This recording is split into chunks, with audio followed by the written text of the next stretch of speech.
My name's Sharon Hansen. I am a nurse practitioner currently based in Aoraki, South Canterbury.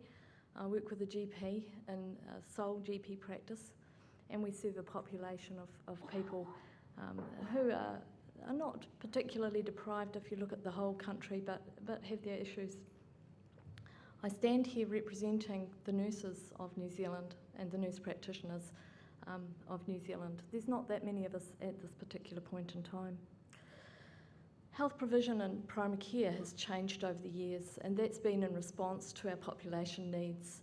We have filled roles that the doctors have not been able to fill, either because there has been a maldistribution, or in fact we fill a need in a different way. We work together in collaboration with our medical practitioner colleagues, and we do so successfully. And I take my hat off to my employer, who was brave enough to employ a nurse practitioner when nobody else really knew what we could do. And that's been a very successful model.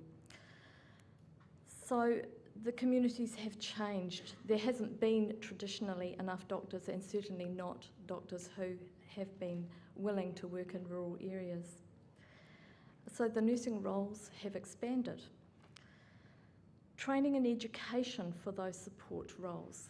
We've had some funding that has come through CTA initially, and now Health Workforce New Zealand, for the papers that nurses undertake. However, the rollout of nursing roles, and in particular expanded roles or advanced roles, has been ad hoc.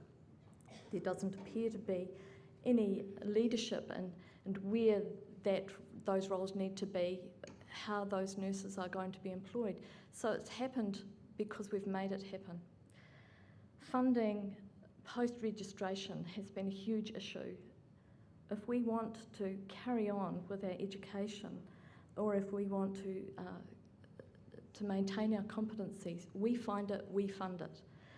There is no support for that in nurse practitioners. So my challenge to you politicians is, we have nurse prescribing legislation coming along.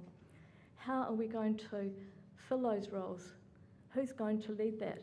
Where is that going to go? And how are those nurses going to be supported in their expanded roles?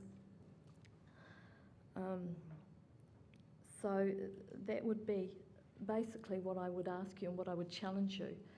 We have moved beyond a division in saying that nurses can't do these expanded roles. We can and we do. And we fulfil a need, particularly as the previous speakers have spoken of, places where populations need support and they need care and they need it in a timely manner. So we're here.